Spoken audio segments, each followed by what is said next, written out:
ang Calamity versus Calamity, Ajin Guild versus Scavenger Guild, at Shadow Soldier versus Hunter. Ito ang laban na tatatak sa history ng solo leveling, ang laban sa pagitan ng dalawang pinakamalakas na hunter sa buong mundo, Song Jinwoo versus Thomas Andre. Matapos makita ni Jinwoo ang hideout na pinagtataguan ni Dongsu kay Jinwoo, kaagad nakatikim ng matinding kamao si Wang Dongsu sa sobrang galit ni Jinwoo. Kaagad pinainom si Jinwoo ng healing potion, ngunit hindi na kayang recover ang pinsalang natamo nito since nasa 10% below na ang HP ni Jinwoo, kaya mas lalong namuot ang galit ng ating bida. Tinanong ni Jinwoo ang dalawang kasama ni Dongsu kung may healer sa kanila, ngunit hindi ito nakapagsalita, kaya tumaas ang bloodlust ng ating bida at inutusan niya ang dalawa na pagalingin si Jinwoo. Ngunit ang naging sagot lamang nito, hindi sila marunong magsalita ng Korea. Nakabalik na si Dongsu at handa na itong makipagbasagan ng ulo, since ito daw ang first meeting nila ni Song Jinwoo, at sinabi niya sa dalawa niyang kasama na nag-request daw ito na pagalingin ang kinidnap nila. Muling nag-request si Jinwoo sa huling pagkakataon na pagalingin ng dalawa si Jinwoo, ngunit malakas ang loob ng isa na sinabing kailangan munang kumbinsihin ni Jinwoo ang kanyang boss. Kaya kaagad nagdash ang ating bida upang hawakan ang ulo pagkatapos nilampaso ito sa poste. Tinanong ni Jinwoo ang isa kung siya ba ay isang healer, ngunit nataranta nga ito dahil hindi daw sinabi ni Dongsu na involved pala sa Song Jinwoo sa taong kinidnap nila. Since ito ay nataranta, kalmadong sinabing muli ng ating bida kung siya ba ay isang healer. Ngunit sagot nito, hindi siya isang healer. Kaya gamit ang Commander Authority, inismash ni Jinwoo ang ulo ng hunter na parang binagsakan ng gravity sa sobrang lakas. Alam daw ni Dongsu na si Jinwoo talaga ang pumatay ng kanyang kapatid na si Wang Dongsu, ngunit gusto pa rin niyang marinig na aminin ito ni Jinwoo. Hindi nagsalita ang ating bida sa mga tanong ni Dongsu, habang kalmadong naglalakad ang dalawa upang mag face to face to start the real battle.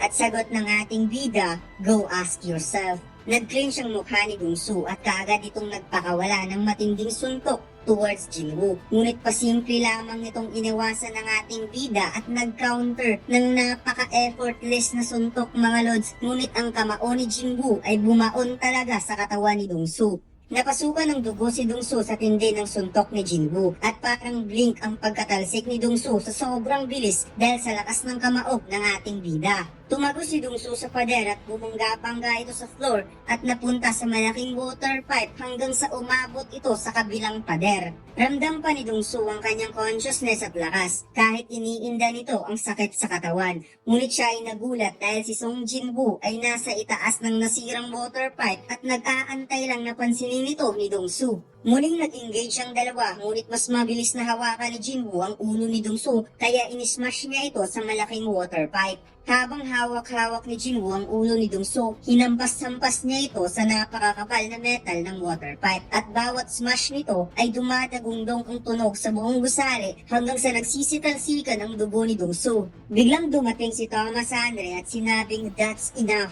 Dahil sinabihan ko na yan si Dongsu na huwag kang galawin at tinanong ni Andre kung buhay pa ba si Dongsu. Sagot ng ating bida, buhay pa sa ngayon. Sinabi ni Thomas Andre na kung pwede, ito ay pag-uusapan na lamang nila sa labas at pabayaan na lamang si Dongsu. At kung gagawin daw ito ni Jinwoo, magpapanggap na lamang siya na parang walang nangyari. Sagot ng ating bida, paano kung hindi? Sagot ni Thomas Andre, well, ang kanyang request ay hindi na magiging request dahil magiging utos na ito. Pipilitin niyang papasunurin si Jinwoo at parang naramdaman niyang na-checkmate siya sa pagkakataon na ito dahil wala siyang choice kundi kakalabanin ang taong nilamon na ng galit. Binalibag ni Jinwoo si Dongsu at sinabing walang problema sa kanya. At ito pala ang tunay na plano ni Wang Dongsu. Gumawa siya ng plano na hindi magkakaroon ng choice si Thomas Andre, since si Thomas Andre lang ang may kakayahang talunin si Jinwoo, kaya sa moment na ito, walang choice si Thomas Andre kundi papatayin niya si Jinwoo para kay Dongsu. Tinanong ni Thomas Andre kung kilala ba ni Jinwoo ang kaharap niya. Sagot ni Jinwoo, hindi na importante kung sino ka. Kaya naisip ni Andre, alam ni Jinwoo kung sino siya, ngunit pinili pa rin itong kalabanin siya. Si Thomas Andre ay lumaki sa isang mahirap na dayuhang pamilya na napapalibutan ng maraming kalaban. Ngunit isang araw, ipinagkaloob sa kanya ng universe ang isang extraordinary gift, ang gift na walang katumbas na lakas. ang kapangyarihan na kayang durugin ng lahat. Sa pamamagitan na walang hanggang serye sa pakikipaglaban, napatunayan ni Thomas Andre ang kanyang natural na talent, strength, authority, wealth at violence. Gamit ang iba't ibang klaseng kapangyarihan sa buong mundo, siya ay humirang bilang isang king dahil kaya niyang wasakin ang lahat ng humarang sa kanyang landas. Dahil ang dahas ay ang nag-iisa niyang justice. Kaya sinabi ni Thomas Andre na pagsisisihan daw ni Jinwoo ang kamangmangan.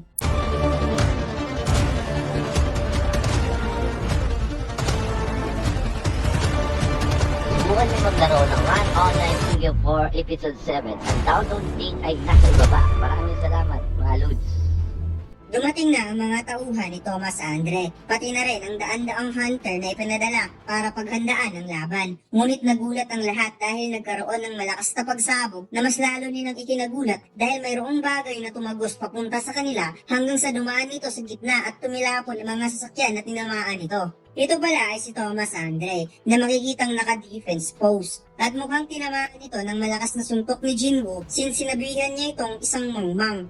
Nagulat ang lahat sa kanilang nakita at kalmadong humakbang si Thomas Andre papunta kay Jinwoo. Kaya kaagad naganda ang lahat ng hunter para sumali na sa laban. Inutusan ni Jinwoo si Igris na dalhin si Jinwoo sa malapit na hospital at siguraduhin magamot ito kaagad. Kaya mabilis na umalis si Igris sakay ni Kaizel. Handa na ang buong Scavenger Guild sa laban sa pamumuno ni Thomas Andre at mukhang ang laban na ito ay guild laban sa guild dahil iisang guild rin nga naman itong si Jinwoo, considering na sa guild member kapag tatawagin niya ang lahat ng Shadow Soldier. Kaya pangiting sinabi ni Thomas Andre na ngayon ang oras para sila ay mag-uusap dahil ang oras na ito ay napaka-importante para sa kanya. Wala na siyang pakialam kay Wang Dongsu. Iisa lang ang paraan para maibalik ang kanyang pride. At ito ay walang iba kundi papatayin ang isang mayabang na si Song Jinwoo. Sinabi ni Thomas Andre, hindi pa naman huli ang lahat. Kung aaminin ni Jinwoo ang pagkakamali at mag-surrender, bibigyan daw niya ito ng chance para mabuhay. Ngunit ang naging sagot ng ating bida ay isang matinding middle finger. Nagalit si Thomas Andre sa panginginsultong ginawa sa kanya ni Jinwoo at pagsisihan daw nito ang chance para mabuhay. Unti-unting nagbago ang katawan ni Thomas Andre, nagkapunit-punit ang damit at mas lalong lumaki ang katawan, habang ang Scavenger Guild Hunter ay mainit na nakatitig kay Iron na handa na rin sumagupa sa laban. Habang nagkatitigan, si Song Jinwoo at Thomas Andre, sabay nilang binigas ang salitang let's go. Kaagad nag-clash ang dalawang grupo, Scavenger Guild versus Ajin Guild, Shadow Soldier versus Hunter. May advantage sa dami ang Shadow Soldier, ngunit may advantage rin ang mga Hunter since sila ay mga tao, nasa kanila ang advantage ng strategy at timing. Gumawa ng defense positioning ang Scavenger Guild. Sa pamamagitan nito, nakabuo sila ng isang napakalawak na creation magic shield, habang mabilis na sumalakay ang mga Shadow Soldier. Hindi nakapasok ang mga Shadow Soldier dahil parang pader ang shield na ginawa ng Scavenger Guild sa sobrang laki, kaya tumilapon lamang ang mga ito. Ngunit mayroon din namang mga Shadow Soldier na kayang lumipad para pasukin ang kalaban. Subalit pahirapan pa rin para sa mga Shadow Soldier dahil wasak ang aabutin nila kay Thomas Andre. Napansin ni Thomas Andre si Toss na naka-giant mode habang gumagamit ito ng magic spell, Hame of Protection. Itinuon niya ang kanyang lakas sa paa upang makatalon ng mataas, kaya basag ang shield ni Toss at wasak ang ulo nito. Naglanding si Thomas Andre sa itaas ng gusali, habang si Jinwoo ay kalmado lamang nakatayo at isa-isa niyang pinatumba ang mga hunter na gustong sumubok na kalabanin siya. Ngunit napansin niyang paparating na si Thomas Andre sa kanya. Kaagad nagdash si Iron upang harangan gamit ang malaking shield. Ngunit pasimpleng binalibag ni Thomas Andre si Iron sa lakas ng braso nito. Subalit nagulat si Thomas Andre dahil biglang nawala si Jinwoo at napansin niyang nasa tabi na pala ang ating bida. Nagdash si Jinwoo upang mag-unleash ng atake direkta sa katawan gamit ang Demon King Dagger. Ngunit nagulat ang ating bida mga lods dahil hindi man lang bumaon ang Demon King Dagger sa sobrang tigas ng katawan ni Thomas Andre. Kagad sinuntok ni Thomas Andre ang balikat ni Jinwoo, kaya tumalsik ito sa itaas at sinabing, ano sa tingin mo ang isang national level hunter? Isang joke? Kaya ipaparamdam daw niya kay Jinwoo ang kaibahan ng kanilang lakas at lalamunin daw ito ng takot.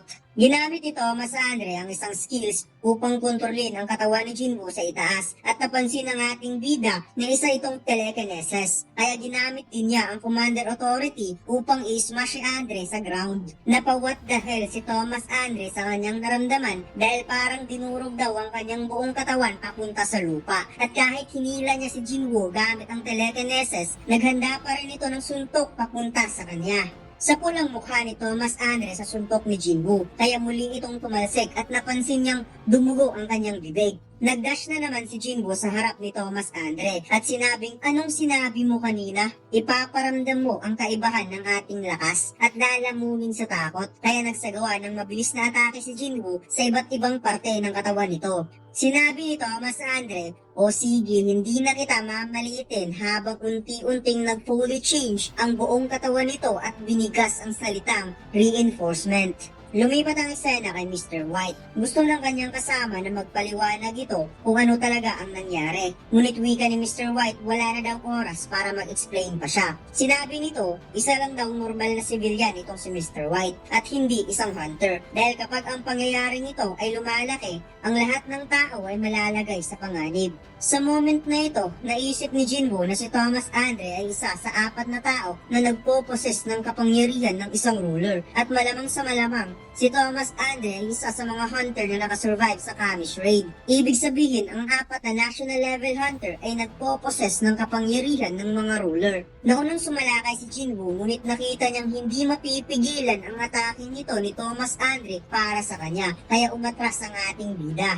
Nag-collapse ang buong ground to the point na dinurog talaga niya ang lupa na kinatatayuan niya. Nagulat si Jinwoo sa kanyang nakita dahil naghanda si Thomas Andre ng napaka-unusual na skills. Isang maliit na bulang itim ang nasa kamay ni Andre at binigas ang salitang capture. Nagkagulo ang lahat ng mga hunter at nagsisitakbuhan at sinabing lumayo na sila kaagad kay Thomas Andre. Ang maliit na bolang itim kanina, ngayon ay sobrang laki na. At makikitang hinigop nito ang lahat ng nasa paligid dahil ito pala ay isang black hole. Hindi makapaniwala si Jinwoo na kayang gumawa ng black hole ni Thomas Andre at kung hindi dahil sa Commander Authority, kanina pa siyang nahigop. Inabsorb ng black hole ang lahat ng nasa paligid nito, kaya nawasak ang mga gusali at iba pang object. Maya-maya, tapos na ang black hole at nabura ang lahat ng nasa paligid ni Thomas Andre at sinabi niyang hindi na siya magmimintis sa pagkakataon na ito habang tinititigan si Jinwoo.